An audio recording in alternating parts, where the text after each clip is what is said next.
wanted to go more in depth. I did a channeled message from a group of light beings who were asking to be assisted or to receive help from us, which I found really interesting. I was kind of confused about purpose, right? Why was I getting that message? What was that about? Well, it kind of took me on down a rabbit hole. And what I was learning in all of that was that there are many layers to life, to embodiment, to interdimensionality. And this group of beings that I was channeling is looking to learn from us, which, amazing, right? Amazing. So during that rabbit hole, I ended up reading. I went to go take a bath. And instead of being on my phone, I wanted to read something. And I chose my Prism of Lyra. For some reason, I was feeling called to it. And as I followed my intuition, I received some information about the founder that we know as Soul, our sun. And I was given his story.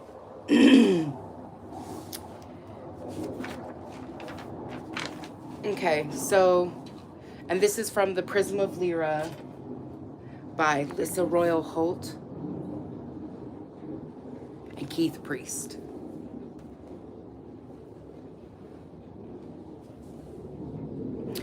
So before I get into that, for those of you who are asking for a reading, I totally have spots available. You can go to my website, misswhitneyb.com, and book a session with me there.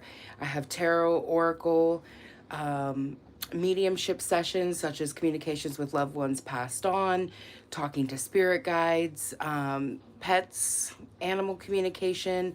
There's so many different things on offer over there that you can check out. And if you'd like to donate to me, to my channel, you can. I put my links in my bio or in the about section, the comment section. Feel free to check me out. So, okay, this is the story of Soul and his experience in becoming Soul. And so it was talking about how, and this is channeled by Lissa Royal Holt. She works with Germaine, who is one of the beings that she communicates. Hello, everyone. And Sasha, the Palladian that she works with.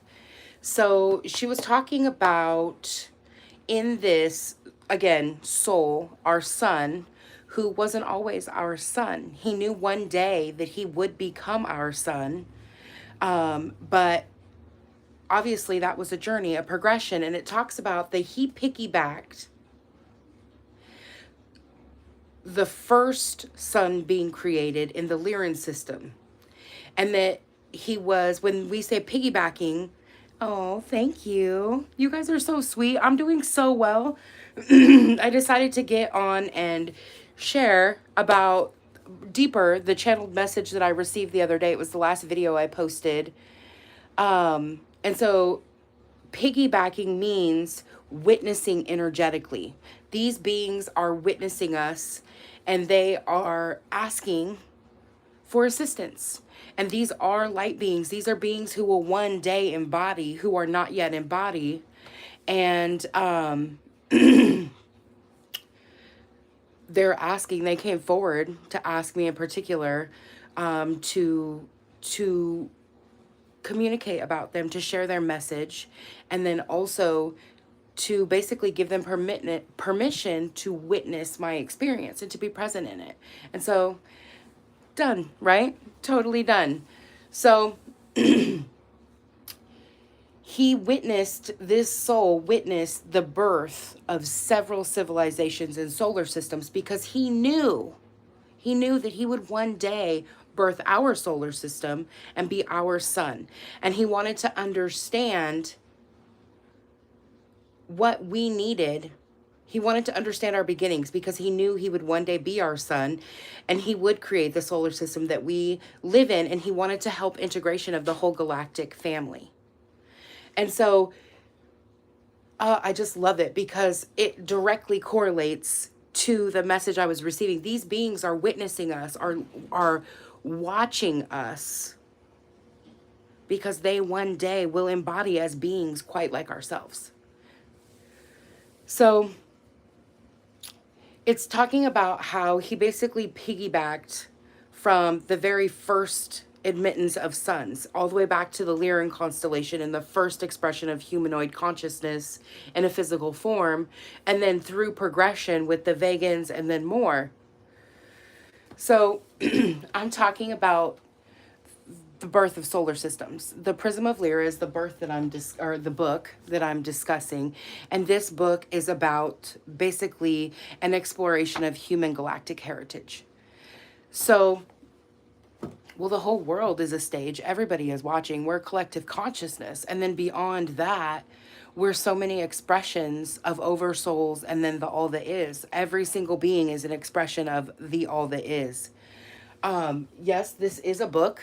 It is a book talking about our galactic heritage. Let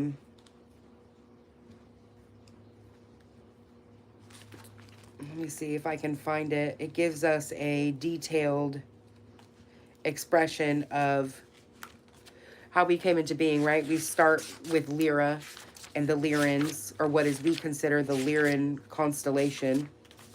Right here. Can you guys see that? We start at Lyra, then we go to Vega, then we go to the Zeta Reticuli, then we go to the Arcturians, the Syrians, the Orions, the Palladians, and then Earth. That is the expansion of the human consciousness. Happy birthday! Sure, I would love a mod. You looking to be a mod? I look like I should be on Nickelodeon. Is that a compliment? I don't know about that. Yeah, I can show the name of the book.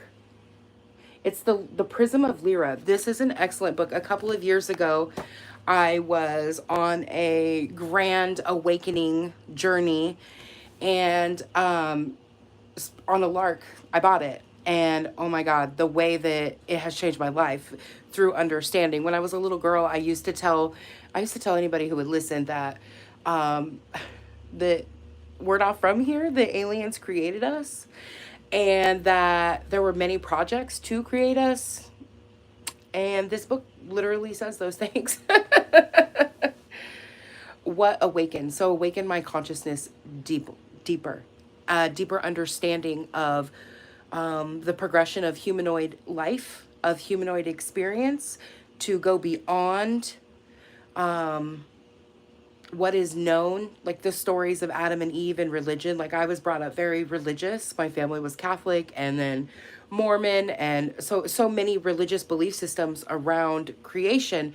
But a part of me always knew that wasn't real, like that those are stories, and that there's a hint of truth in some of it, but that beyond that, there's so much more. I literally, as a little girl, had memories of what it was of experimenting on DNA and creating human life. And then the different shifts in this planet, the different beings that have been here and have come and helped to further life through genetic experimentation. I do read tarot. Can you join what? Thank you for the compliment on my beautiful hair. Thank you. Oh, and the Nickelodeon was a compliment. Why, thank you. See, I'm doing well. Yes, I do read tarot. I think I already said that. I do read tarot. I do charm readings. I'm also a medium, so I talk to people who've passed on, spirits who've passed on, hence the whole communicating with a non-embodied spirit group. And then so many more things. You look like a gorilla. Your ancestors were gorillas. Well, kind of in the sense all of ours are to some extent. We have been genetically modified from the original beings. Bashar always talks about how the unaltered humanoid life here would be Sasquatch. And Sasquatch is real and it does happen and they are interdimensional beings. But we are all genetically modified from primates. It started, Palladians were one of the first beings to come and mix their DNA with the primates. What all of the beings were struggling with when they came here is that they were genetically fit for this planet. And so the Anunnaki, the Syrians, the, Arcturians, are so many different beings who've come and gone. So many. The fairy people, the Fae, they're originally star beings. There, so many, guys, so many. Oh, thank you.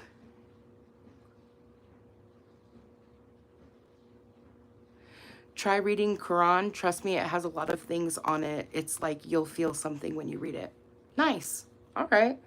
You're a certified angel reader. That's cool. Oh, thank you. We come from the stars. You're absolutely right. We do. And we have for eons. And we migrated here. And human is a combination of the primate DNA here on this planet mixed with the star beings, which look like many, many different kinds of star beings. But the Anunnaki, like I was saying, the Arcturians, oh, the Zetas, that's how the Asian race was created, was the mix, is the mix of the Zetas with the Earth humanoid that was here.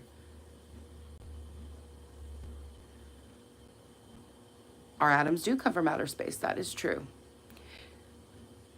How long is my hair? It goes down to my mid back.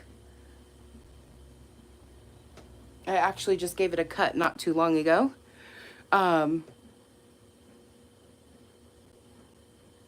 Yours is to your bottom. That's cool. I always wanted to grow mine that long, but it doesn't, it gets thin. And so I think it looks better at a mid-length for me. I used to have it that long though. That was very consistent for me for years now.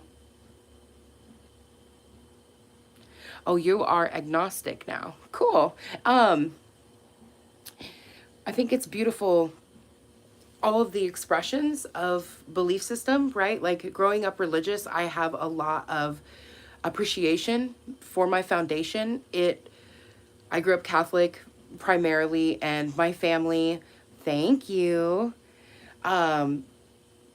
is very faith-based. I come from, on my father's side, a lot of missionaries. They were Muslim as well. My family on my dad's side is from Indonesia, and they had migrated from Tibet to Indonesia. And so, a lot of religious influence, right? And then what I was given through that is the amazing, amazing feat of faith, right? I believe in miracles. I witness miracles. I witness miracles regularly and often because that's a part of my scope, my lens. But there are things, particularly around the dogma and all of the rules and the ways that we should embody in religion, that I just could care less for, to be honest. Oh, religion has hurt so many people. I mean, I think particularly here in the United States with what's going on, like we're shifting morally because the United States is a Christian-based country. And while we say that there is freedom from religion, the laws, most of them are based around religion. And so I think there's so much shifting going on. And I think there's a lot to be grateful for because we've gotten here. But I think there's still much farther to go, particularly around laws having to do with sovereignty and morality, right? I know I'm totally jumping topics, but Roe versus Wade. The reason Roe versus Wade was actually removed was because it was based on autonomy and being equal to a man. At the time of Roe versus Wade being created, men had sovereignty over their bodies. And so in order for a woman to be sovereign and equal to a man, she needed to have autonomy over her body, hence the ability to have an abortion. But in the last 40 years, I mean, probably even a little less than that, maybe 25, things have really shifted. And in some states, particularly like my state, Oregon, in order for a man to get a, oh, what's it called when they get snipped and can't have babies anymore? You have to have your wife sign a permission slip for that, which then does not allow man autonomy over his own body. Therefore, a woman does not have the right to autonomy herself to be his equal. And so shifting these morality-based concepts into more sovereignty is the goal, right? And in order to do that, we have to kind of wade through religion and release it and kind of allow people to make their own choices. In my mind, whether or not I want my tubes tied has nothing to do with the government and everything to do with my personal choice, right? Also, that should not be dependent on my partner. My partner should not be able to say whether or not I do that. And so for me, some of these things need to be shifted away from the whole idea that someone else has the right to make the choice for me. In Germany, it's different. Our laws are not based on religion. It's based on mistakes we've made. And what a beautiful thing. I mean, I think that's particularly huge for Germany, right? You guys had one of the greatest devastations our world knows at this time happen due to ideals and belief systems based on what is right and wrong for everyone, right? Nazi Germany. Like, that could not have happened if there were laws put in place for sovereignty. Someone couldn't just say because you're not blue-eyed and blonde-haired that you don't deserve to live. Oh, I think Germany has come so far. With that great tragedy, I think you guys have changed so much. Oh my God, leaps and bounds. You have grown, you have learned, and it's very beautiful, to be honest. And I think the United States could do so much better by learning from others' mistakes and our own, and walking into more sovereignty and more freedom for our people. I mean, the idea that education is free, like, oh my God. I know so many folks who are in hundreds of thousands of dollars of debt to become educated to better serve our community and our world. And it's so unnecessary, completely unnecessary. No religion is based on how many people you can get to believe your lies. Spirituality is based on faith and understanding that we walk with God, not behind God. I mean, yeah, right? We're one. I don't believe in God in the sense that religion does, but I believe in the all that is. And I think that we're all a part of the all that is. We're all expressions of God walking in a physical form. These are some very backwards laws. I completely agree with you. And it kind of goes against the idea of what the United States was founded for, right? This whole idea, I mean, the United States itself goes against what it's founded for in the way that we created genocide. The people here created genocide on Native American people. A freedom for religion for certain, not for all, right? Education is the most important thing. I mean, it's one of the most important things. I think giving people resources is huge. Like, we are a huge nation with so many people in it and so many resources. I think I read the other day that California is like the third largest economy in the world. That's just California.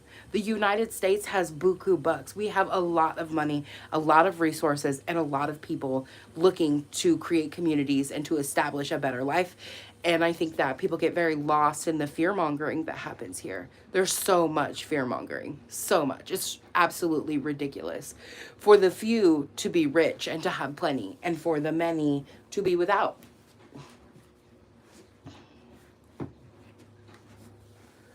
Without the Marshall Plan, we would look like North Korea. Can you talk more about that, the Marshall Plan? I mean, I think that this country is very much controlled by religion and fear. Very much so. and the politicians are all in each other's back pockets. The way that how much that actually separates a Democrat from a Republican, and then also the idea that there's the binary and that it's only this or that. There are so many more parties, but they never get discussed.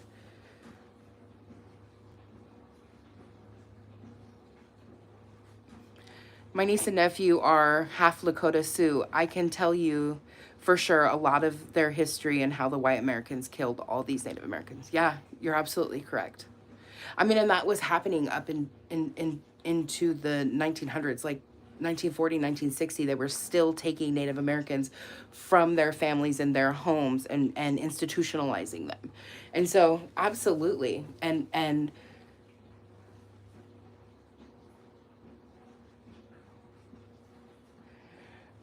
the US financed West Germany back then and gave them things like McDonald's, etc., literally their culture, and build massive bases in our country. Yeah. Yeah. It was interesting. I had a teacher who in college who was absolutely, he was a historian. He was amazing. He was a historian for 40 years. And I got the very best education I could have out of him because he was so focused on the facts.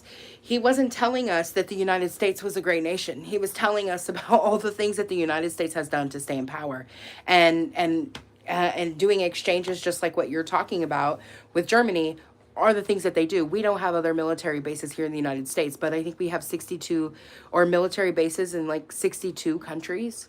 It's ridiculous. The people we call Native Americans are not from America. No, they migrated here or they were put here by spirit. I mean, that's also talked about in this Prism of Lyra book with the formation of the Asian race, right? I'm going to run through that really quick for you guys. The Zeta Ridiculi are also known as the Greys to us, and they're beings that exist in a one-mind culture, very simple, one-minded, unified field of consciousness in one body. Zetas lent some of their DNA to the founders and said, basically, use this DNA, go back and create a new timeline for Earth. Do this by creating a new Earth species. And the reason they're saying create a new Earth species is because the Lyrans and other star beings, the Anunnaki basically enslaved. They were looking to have a workforce. And so they were then creating beings in their image rather than creating a new species.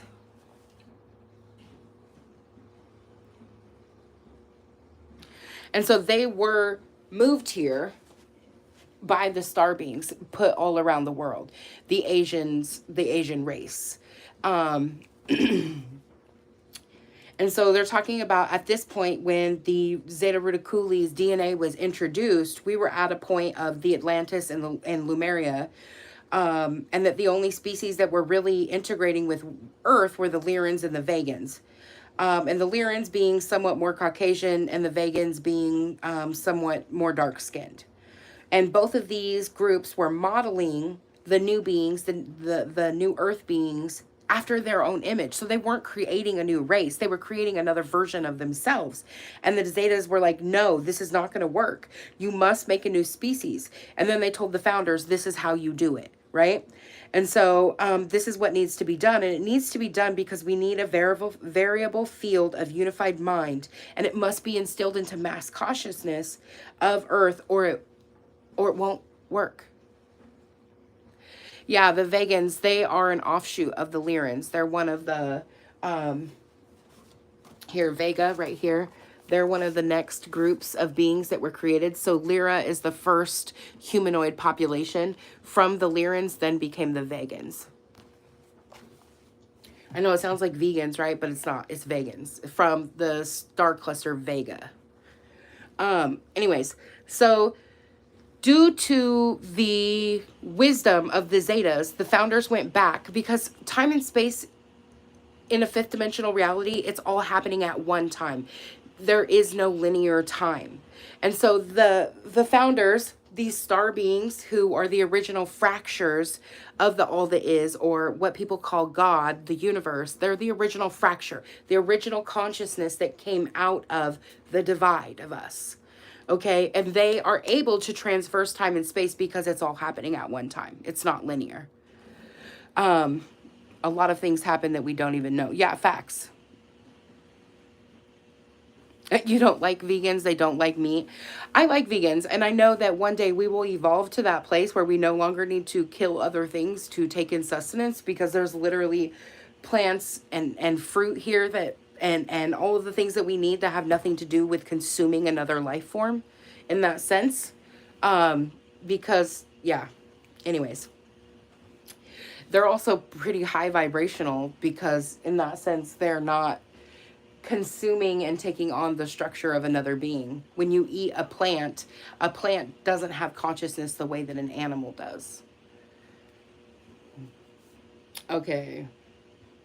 So the founders went back to the continent of Asia and began working on a new genetic project using the DNA of the Zetas and what is now known to create what is now known as the Asian race. Founders did this because they thought that this would calm the individualistic nature of this planet and eventually begin to teach all beings to live from the point of view of a group mind. So that was the key. That's what the Zeta DNA brought in, is group mind. They had unity consciousness in their mind. They did not have individualism the way that we have it here.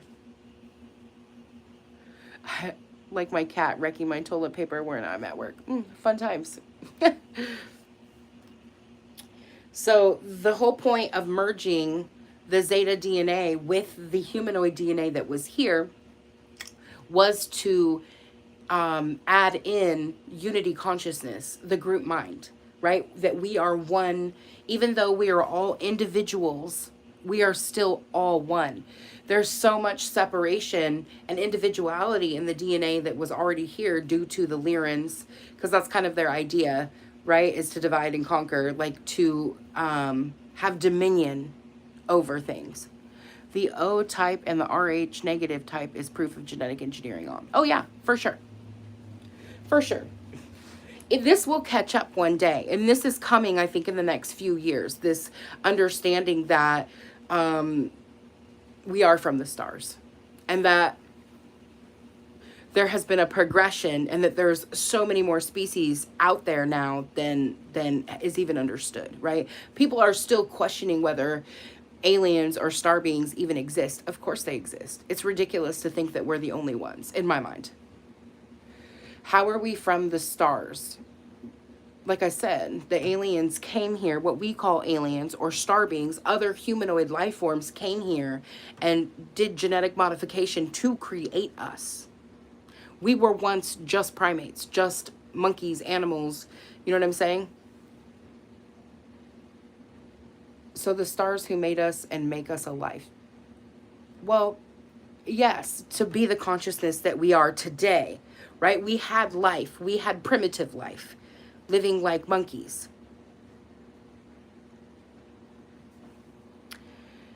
Even science has proven that human species existed at the same time at one point. Huh? What are you trying to say there, my friend?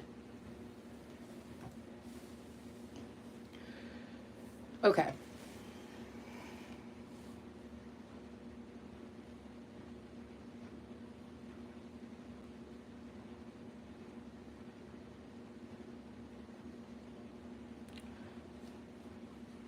Yeah, I still don't understand. 7.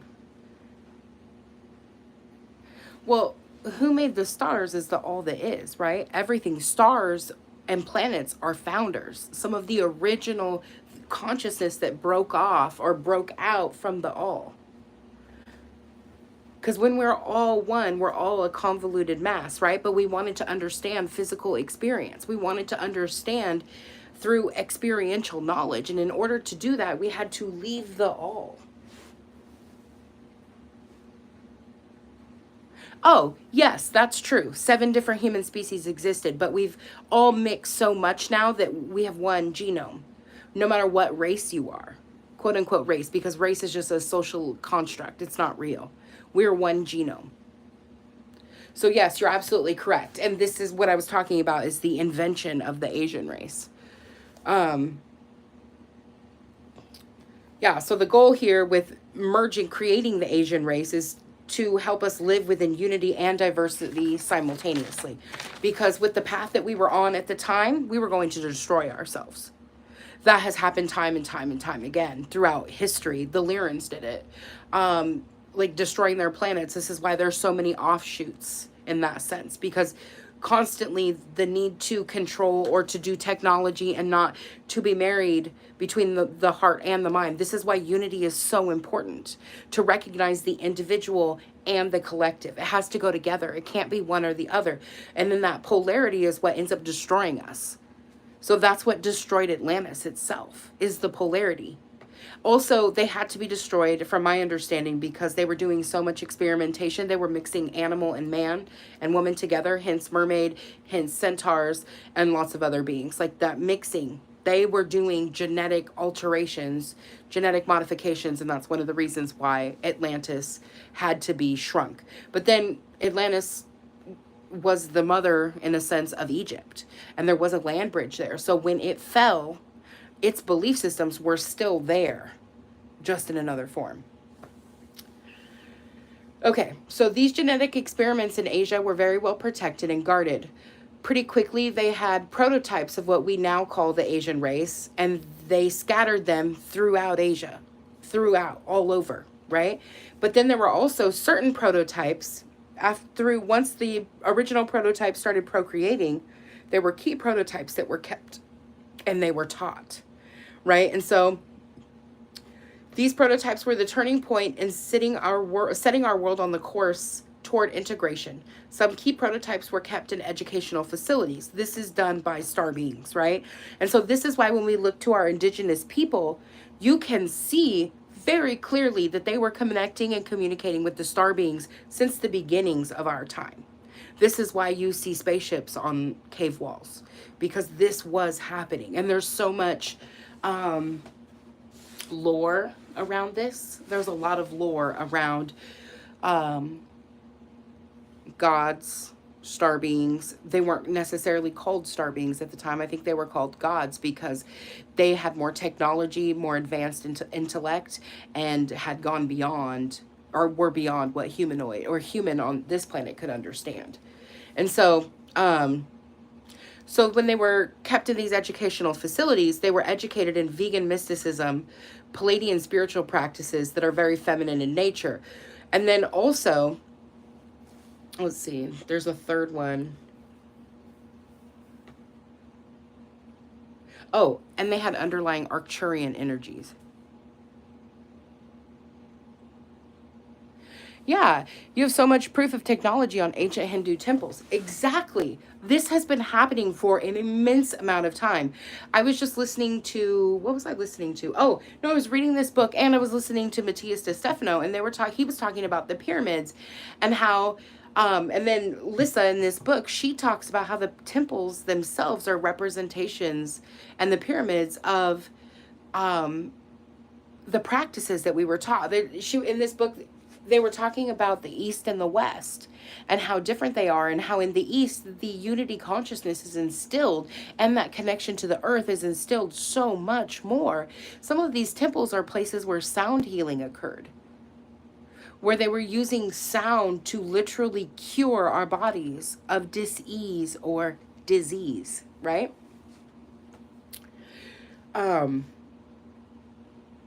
The Asian culture was ideologically influenced by an underlying Arcturian energy, but also vegan mysticism and Palladian spirituality. The prototypes were taught about consciousness, unified fields, and the mind-body connection.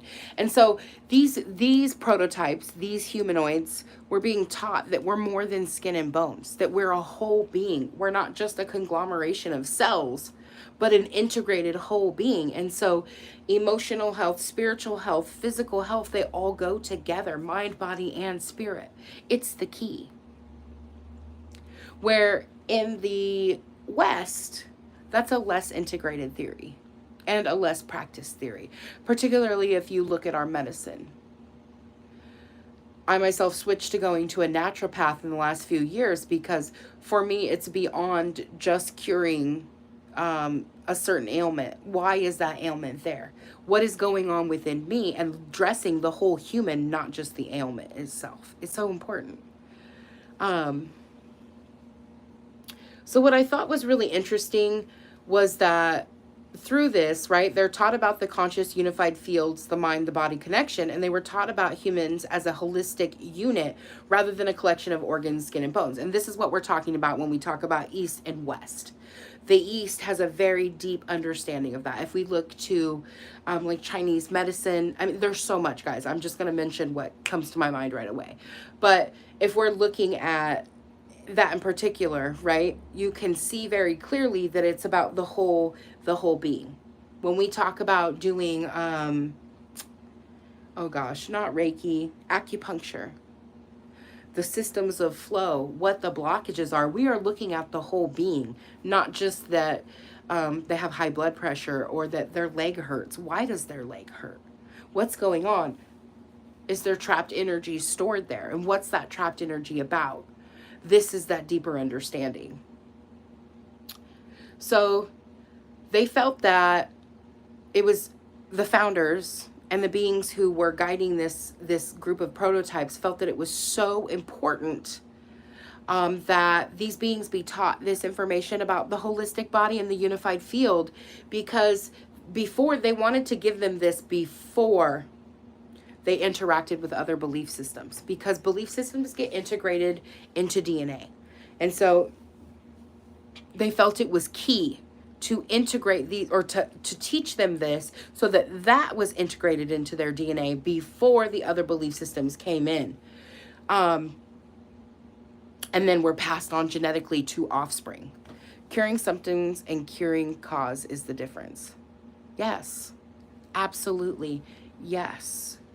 And you can see that just in the ways that our societies live. If we look at societies in the East versus societies in the West, you can see that. Like, China is just an easy example because I've seen so much about it lately. But like when we look at China and their education systems, how they're taught as children, like I was watching kindergarten and they're sewing and cooking for themselves.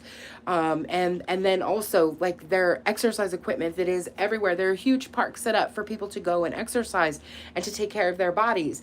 And then when we look at healthcare systems, right, even though they're communistic, in the sense that, you know, the government is holding the space for all of that. And that still has some, you know, alignment that needs to be done there.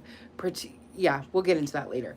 But it's the whole system. They're not focused on the individual in that one particular sense. They're focused on the whole system. And when you create healthy, whole people, your society then becomes a healthy, whole society. And you have so many more people to be a part of the workforce and to be sharing their creative knowledge and their wisdom with all that are around them. Yeah, you're so on point. It is the difference. And I think that the West is going towards that, but we still have a ways to go in that. So then they're talking about once graduation occurred, graduation meaning a vision quest and a ceremony, these beings were then allowed to go out and reproduce and seed the whole area of Asia and some parts of Polynesia and India, or Indonesia, excuse me, not India.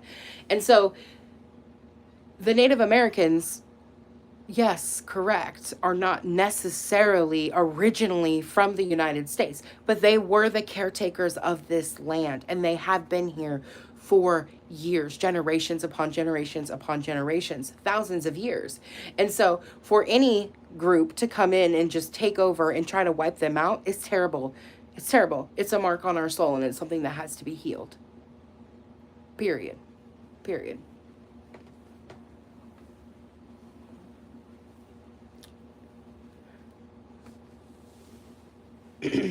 So, back to soul and that group of beings I was talking about. These group of beings are basically on their journey to one day embody into physicality. And they were here. If you watch the first channel message I put out, they're here because they want to learn from us how to go beyond what they already know. Go beyond wisdom, right? This is the founder card. To go beyond wisdom. To learn about themselves, seduction and addiction, right? There are patterns, ways of being that is normal to them because that's how they've always existed. And they're looking to understand, just like our sun, who witnessed the birthing of other suns and civilizations, who want to learn and to understand about us. So then we have a rejecting emotion with survival fears. And so how to go beyond that? Like, that was the thing with the Zetas, is that the Zetas, they destroyed their planet and they had to go underground because of how they destroyed their planet. And then by doing so, they genetically modified themselves and lost their ability to birth, to give birth, physical birth, and then also to respond to stimuli. And so the whole point of them mixing with us was for them to be able to go beyond what they know and to live a new way, also to know individuality. Because they went from individuality into unity consciousness because they became one because they had to. There was no other option.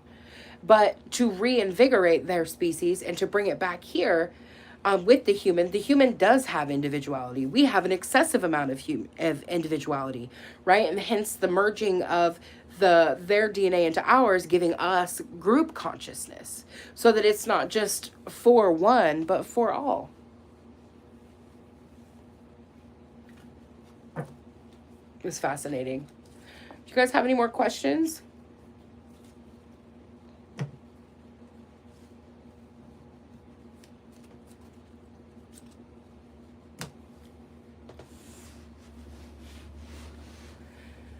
Thank you for coming. Thank you for this conversation. This was really fun. I enjoyed it.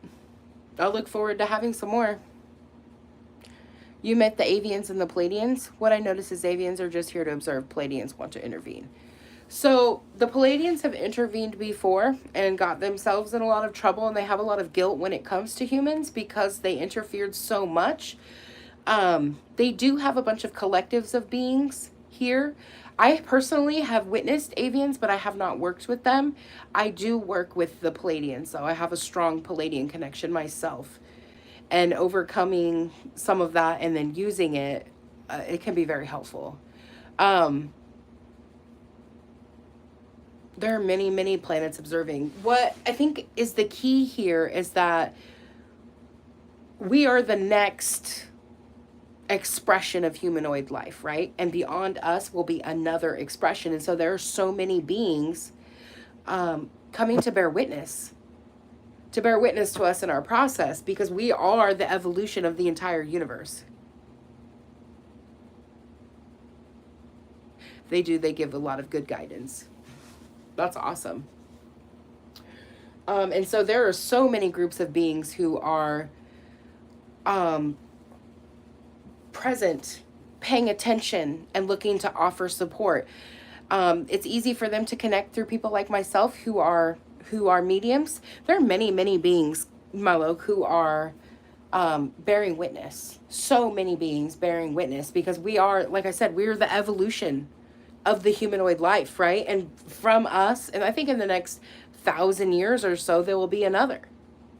But at this time, there are so many different soul groups incarnating here.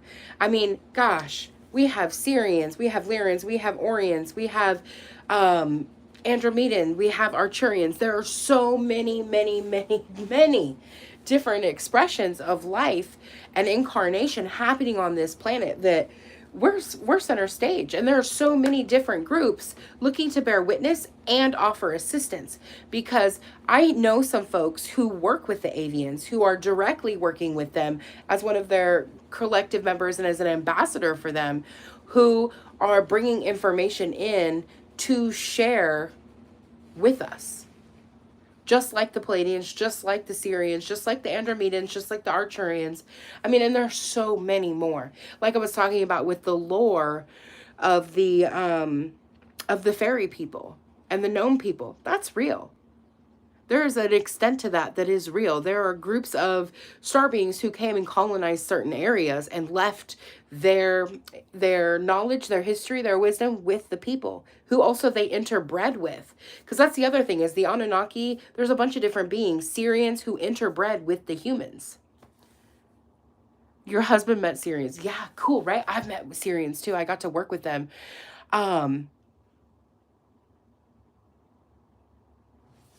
They're pissed off. Oops. They pissed, yep, but they are pissed off at the Fae. Is that what you're trying to say? They're pissed off at the Fae? I have another book. This book right here. This is another really good one. A Gift from the Stars. She's a psychic medium.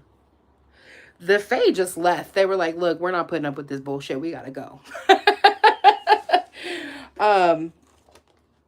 The Fae have been hurt a lot by us too.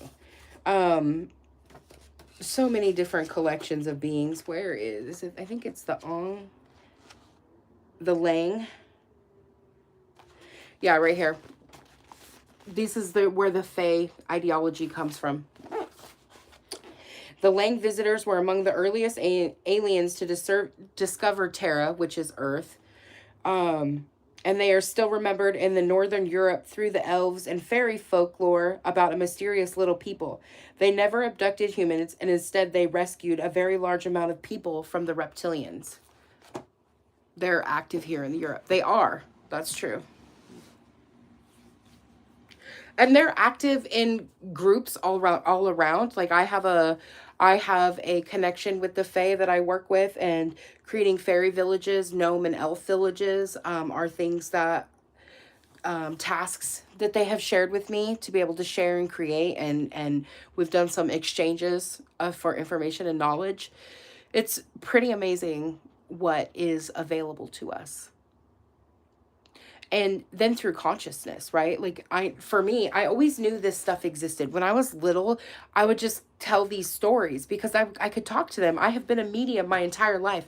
I come from a long line of mediums. And so, and I had the opportunity to converse with my great-great-grandfather maybe 4 years ago, where he told me that it comes from his line. He showed me and he shared with me about our family's history as mediums and how to use that for the greater good of us all. Hi, Frida. How are you? And so there are a lot of different light beings who are more than happy to share information and to work with us. And when you open yourself to the possibilities, it can come, right? Obviously, set intentions about who can work with you. Be honest and clear about your boundaries, and stand by yourself. Stand by them. But pretty much my entire life, I've been working with different beings, different light beings and groups of beings who want to serve us, who want to help us, who want to support us. And that's their goal, period. So these are two books I highly recommend. A Gift from the Stars by Elena Danaan. Amazing book. Super amazing. And then The Prism of Lyra by Lissa Royal Holt. Check these out. If this is your jam, I highly recommend. If you want to learn more, or even if you just want to play with it. Like, so amazing. Also, with the Prism of Lyra, I got a deck by Lissa Royal Holt that, here, the Galactic Heritage cards. These cards are phenomenal. They have taken some practice to get used to and to work with, because it's not always so intuitive for me in that sense, because this knowledge has been locked away from us. It's been hidden from us and not been present. And so we have to do the work to connect to it, but it's there, it's present, it's real, and it's available. All right, guys, don't forget, if you want to book a session with me, you totally can. You can hit me up on my website, MissWhitneyB.com, and you can book there. Also, you can send me an email. I have all the information in the description. So cheers to you. Have a beautiful Wednesday, and I'll see you soon. Bye. Thank you.